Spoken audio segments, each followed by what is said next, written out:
Ny mofinaina anio atolotry ny FJKM Ambohijanaka Karafitiavana.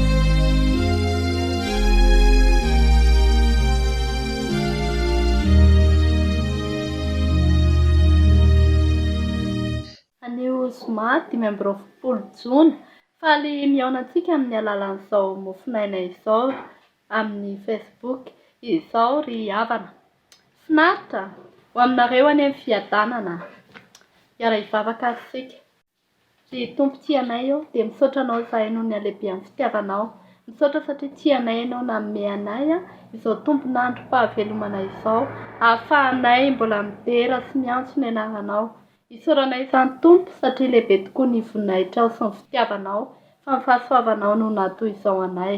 Ankehitriny ary raha iain'ny teninao izay mofinaina ho anay tokoa mandritra ity tontolo andro ity mba hamelona ny fanahinay sy ny nofinay tokoa anie ny teninao ho fiainanay ary fanilon'ny tongotray sy ho fanazavana ny lalànay. Dia aoka ny fanahinao masina no hanjaka aty aminay tsirairay avy ahazoanay miaina izany tokoa dia apetraka hifenao am-pelantananao ary izao fotoana izao mba ho voninahitry ny anaranao irery ihany. Amin'ny anaranao Jesosy. Amen. Ny mofinainantsika anio dia araka izay voasoratra ao amin'ny Matthieu 5:20 andininy voalohany ka hatramin'ny 12. Matthieu 5:20 andininy voalohany ka hatramin'ny 12 vakiana amin'ny anaran'i Jesosy. Ary tamin'izany Jesosy dia niteny tamin'ny vahoaka sy tamin'ny mpianany ka nanao hoe eo amin'ny fipetrahan'ny Mosesy no hipetrahan'ny mpanoran-dalàna sy ny fariseo. Ho amin'izany izay rehetra lazainy dia ataovy ka tandremo fa aza mba manao araka ny asany satria misy miteny ihany izy nefa tsy manao. Eny, mamehy entana sady mavesatra no sarotra entina izy ka manaingina izany eo amin'ny sorokin'ny olona nefa ny tenany tsy mety manetsika izany na dia ny ratsan-tanany anankiray aza. Ary ny sasany rehetra dia ataony mba ho hitan'ny olona fa ataony lehibe ny filakiderany ary ataony vaventiny sy mitraviaviny. Ary tiany fitoerana aloha eo amin'ny fanasana izy, ny fipetrahana aloha eo amin'ny sinagoga sy ny hoarabain'ny olona eny an-tsena ary ny ataon'ny olona hoe raby eo fa ianareo kosa aiza mba mety atao hoe raby eo fa iray ihany ny mpampianatra anareo ary ianareo rehetra dia mpirahalahy avokoa. Ary aza milaza olona etỳ an-tany ho rainareo fa iray ihany no rainareo dia izay any an-danitra. Ary aza mba mety atao hoe mpitarika ianareo fa iray ihany no mpitarika anareo dia Kristy. Fa izay lehibe aminareo no mpanompo anareo. Fa izay manandra-tena no ahetry ary izay manetry tena no asandratra. Ray masinao manamasinana ny fahamarinana ny teninao ny fahamarinana. Ampitomboina mandrakariva ao amintsika ny ry havana ny fahasoavana amam-piadanana avy amin'Andriamanitra Ray sy Jesosy Kristy Tompontsika. Mibanjina hatrany loha hevitra hoe hanorenana ny maha-kristianina ny mino. Amin'izao fankalazana ny fetim-pirenena izao indrindra no tena ilana izany kristianina miorina amin'ny finoana izany mba hampandroso ny firenena ary ho vavolombelon'i Kristy eo am-piarabelona. Ity filazantsara ny Jesosy Kristy nisoratan'i Matthieu ity dia ilazan'i Jesosy ny tsy tokony ataon'ny kristianina dia ny fanoharana ny amin'ny fariseo sy ny mpanoran-dalàna. Fa inona ary ny tokony ataon'ny kristianina? Ny kristianina dia tena mirotsaka an-tsehatra fa tsy mibaiko fotsiny na miaingitraingitra. Ny kristianina koa dia manetry tena ary tsy mihatsara velan-tsihy. Araka ny voalaza teo dia ity mofinaina ity dia fananarana nataon'i Jesosy ny tsy tokony hanaovana ny fanaon'ny fariseo sy ny mpanoran-dalàna. Ny fariseo dia ny mpampianatra ny lalàna, jiosy. Ny mpanoratan-dalàna moa dia amin'ny mampanoratra azy izay dia mpanoratra ny lalàna zany izy. Izy ireo dia samy mpanasongadina ny lalàn'i Mosesy izay lalàn'Andriamanitra. Mampianatra ny olona ny lalàna ary mahay tsara ny lalàna izy roa noho izany, nefa tsy manatanteraka izany akory. Manao mpitaribato vilam-bava. Eo amin'ny 7 amin'ity Matio ity dia milaza hoe ho amin'izany izay rehetra lazainy dia ataovy ka tandremo, faiza-mba manao araka ny asany satria miteny ihany izy nefa tsy manao. Tsy manao izay ampianariny akory ireo, tsy hita eny amin'ny fiainany, tsy iainany ny lalàna izay ampianariny. Araka ny oam-pitenenana hoe tsy ny ataoko no atao fa izay lazaiko tanterao, dia miteny fotsiny ny fariseo fa tsy manatanteraka akory izany lalàn'Andriamanitra izany. Ny hoe eo amin'ny fipetrahan'i Mosesy no ipetrahany, izany hoe mipetraka ho lohany eo amin'ny Israely, tsara sy mpananatra. Nefa izy indray no tsy manao. Ny zavatra lazaina na ampianarina dia tokony ho tanterahana ary ianao no lohany mampianatra izany indrindra. Fa ny lalàna, araka ny soratra masina manao hoe izay te ho lohany aminareo dia ho mpanomponareo. Mitarika amin'ny asa mandrakariva izany ny lohany fa tsy ho toy ny fariseo. Eo amin'ny 4 dia maneho hoe manome entana sady mavesatra no sarotra entina izy ka manaingina izany eo amin'ny sorokin'ny olona, nefa ny tenany tsy mety manetsika izany na dia ny ratsan-tanany anankiray aza. Tena tsy manao mihitsy izy izany fa miteny fotsiny ihany, mibaiko fotsiny. Toetra miaingitraingitra izany. Maneho izany fa tsy tian'Andriamanitra akory izy. Fa ny fitiavana an'Andriamanitra dia forifoena amin'ny asa fa tsy amin'ny lela fotsiny ihany. Ny Jaona 4:1-20 maneho izany manao hoe izay manana ny didiko ka mitandrina izany dia ho izy no tia ahy, ary izay tia ahy no tiany raiko, ary izaho ho tia azy ka hiseho aminy. Raha tena milaza izany ianao fa tian'Andriamanitra dia manaraka ny didiny. Toy izany koa isika raha milaza ho tiany firenentsika amin'izao fetim-pirenena izao dia mankatoy ny lalam-panondrenana, tonga tia miasa fa tsy miteny fotsiny na manao kobakambava fotsiny.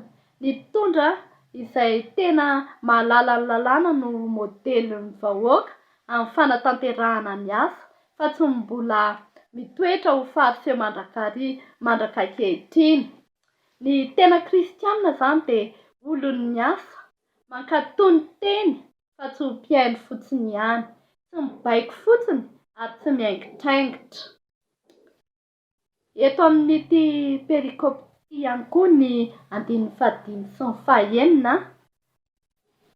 dia vakiana amin'ny anaran'i Jesosy hoe ary tiany fitoerana aloha eo amin'ny fanasana izy, ny fipetrahana aloha eo amin'ny sinagoga sy ny hoarabain'ny olona eny an-tsena ary ny ataon'ny olona hoe raby eo. Izany ny toetra ny fariseo ihany koa. Inona izany toetra izany? Dia ny toetra tia sehoseho, miladera, mandrakariva mba hahafantaran'ny olona fa manao zavatra izy na mba hahafantaran'ny olona azy koa. Toa an'ilay hoe vao manao zavatra kely dia alaina sary, publiena, alefa Facebook, tidera na koa maka mpanao gazety mba hampiseho izany amin'ny tele. Izany koa no mbola toetran'ny fariseo voalaza eto. Fa tsy tokony ho ataon'ny kristianina araka ny ananaran'i Jesosy Kristy izany. Ao amin'ny Luka 7:20-7 dia mitantara ny fomba fivavaky ny fariseo izay miandrandra ny lanitra. io zany dia miandrandra ny lanitra izy sady manaratsy ny hafa hoe tsy toy n'io mpahamory hetra io.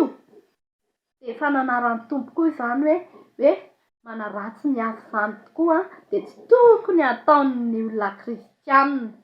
Ireo dia midika fa ny farsy eo dia tsy mba manana fanetretena, toe-tsaina tsy mety ho diso fa mila ho milaza ho manao ny mety mandrakariva. Eto amin'ity Matio ity anefa dia milaza fa izay manetry tena no ahetry ary izay manandra tena no ahetry ary izay manetry tena no asandratra. Mbola manambara izany koa ny Lioka 7:24 tapany B sy ny Lioka 20:15 sy ny 17 izay toetra tokony hananana fanetretena. Tsy misy afaka milaza ny tena no ambony izany hoe mametraka azy ho raby, mpampianatra ny dikany, fa iray ihany ny mpampianatra dia Jesosy Kristy. Izy no tokony alaina ho modely sy mampianatra antsika izy ihany ny tanteraka sy nanam-pahadosoana teo amin'ny olombelona. Izy no ilay tanteraka fahatanterahany lalàna sy tokony ho arahana zany. Jesosy Kristy ihany no tokony ho antsoina ho raby na mpampianatra. Izy ilay tsara indrindra, modely tsara tokony alay tahaka eo amin'ny fiainana kristianina. Izay mino aho izy dia ny asa ataoko no ataoko koa. Iray ihany koa ny iray dia Andriamanitra ka tsy tokony hisy hitady dera sy voninahitra izany ny olombelona fa an'Andriamanitra ihany ny voninahitra. Ny Lioka 12:1-2 dia milaza koa ny toetra ny farsy eo dia ny fiatsaram-belatsia. Mivaky toy izao amin'ny anaran'i Jesosy hoe ny masirasira ny farsy eo dia ny fiatsaram-belatsia, fa tsy misy na fenina izay tsy haseho na takona izay tsy ho fantatra. Izany hoe ny fosafosa, ny fanaratsiana ny hafa nefa eo imasony miseho ho dia.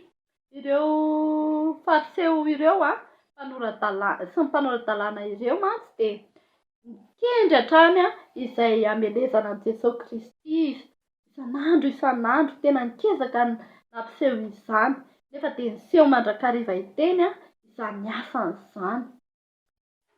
Dia misy koa ary ny ohabolana malagasy milaza hoe ny lainga tsara lahatra dia lezin'ny akotokananaka. Tsy maintsy miseho hatrany ny ratsy izay ataontsika, ny fiatsaram-belatsia izay ataontsika. Tsy maintsy miseho izany na ho ela na ho haingana dia homenatra foana eo ianao raha toa ka manao izany toetra fiatsaram-belatsia izay tsy mety amin'ny kristianina izany. Eto am-pamaranana ary dia aiza-mbola toetra ho fariseo, alaviry izany ka mijoroako kosa ho kristianina, miasa fa tsy mibaiko fotsiny. Aiza ampitondraina zioka ny manodidina anao, arao ny lalàna sy ny fitsipiky ny fiarahamonina, manetretena ary aiza miatsara velatsia. Fa sambatra ny madio am-po fa izy no ahitan'Andriamanitra. Dia ho an'Andriamanitra irery ny voninahitra. Amen.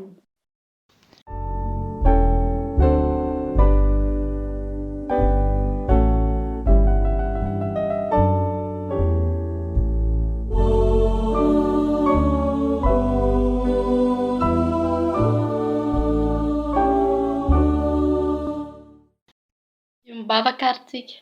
Ry Tompo be fitiavanao dia misaotra anao izahay noho ny teninao izay mampafantatra anay ny sitraponay teo. Dia ny tokony ataonay amin'ny maha-kristianina anay mba azonay maneho ny asanao Tompo, ny vavolombelonao tokoa, n'aiza lehanay dia tsy ho tia amin'ny teny izahay fa tena amin'ny asa Tompo. Dia misaotra fa tianay ianao, mananatra anay mandrakariva ianao Tompo. Dia hifonana aminao kosa nefa tsy fantaterahanay rehetra Jesosy satria na dia nay mandrakariva ary ny teninao dia tsy mitsahatra ny mandahy izany izahay. Tompo, tsy mahasaky mijoro ho vavolombelonao akory eo amin'ny fiainanay. Mamidrafo aminay ianao ary mamelà ny helokay. Ary apetraka feno am-pelantananao Tompo ty firenenay ity, mba ho anjakanao Jesosy Kristy ireo mpitondra anay, mba tsisy anao toy ny fariseho intsony, tsisy anao toetra ny fariseho intsony Tompo, fa mba hanana toetra matahotra anao ka ho asa hijoro ho vavolombelonao, hijoro amin'ny maha kristianina Tompo. Dia apetraka feno am-pelantananao izy ireo tsirairay avy mba hanana ho tany sambatra tokoa ity Madagasikara ity. Ireo taranakay rehetra apetraka feno am-pelantananao, izay tsirairay avy Tompo, dia apetraka feno am-pelantananao ny fivavahana rehetra, ny fiangonanay, dia apetraka feno am-pelantananao mba handeha araka ny sitraponao ary hijoro ho vavolombelonao. N'aiza n'aiza misy anay tsirairay avy Tompo, dia mba ianao tokoa no tazana sy mba ho hita izany hoe kristianina miasa izany ary miaina amin'ny fitiavanao Jesosy Kristy. Madio fo dia isaoranay izany Tompo. Matoky izahay fa miasa aminay mandrakariva ianao. Isaoranay Tompo ny fitahinao hatramin'izay ka mandrakizao anay tsirairay avy. Esory teto ary ny aretin-dratsy rehetra Tompo, arovy amin'ny loza rehetra ity Madagasikara ity. Izay rehetra miaina izao fotoana izao fanompoam-pivavahana izao koa Tompo, dia tahinao izy ireo tsirairay avy. Ianao mahafantatra ny fiainan'ny tsirairay avy, ny olam-piainan'ny tsirairay avy, na ny toetrany tsirairay avy.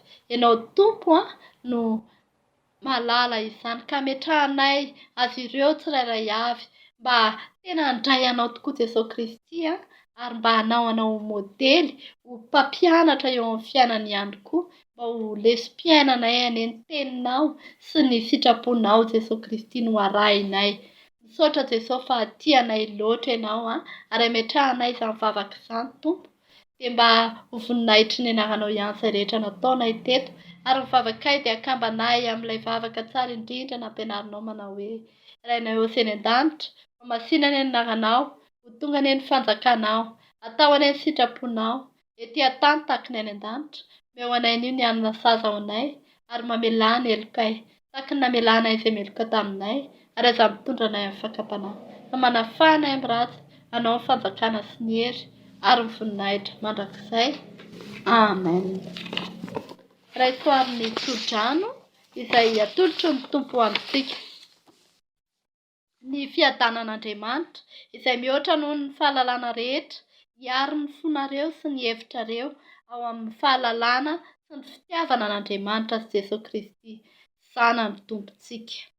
Ho azy irery anie ny voninahitra amin'ny anaran-dray sy ny zanaka ary ny fanahy masina. Amen.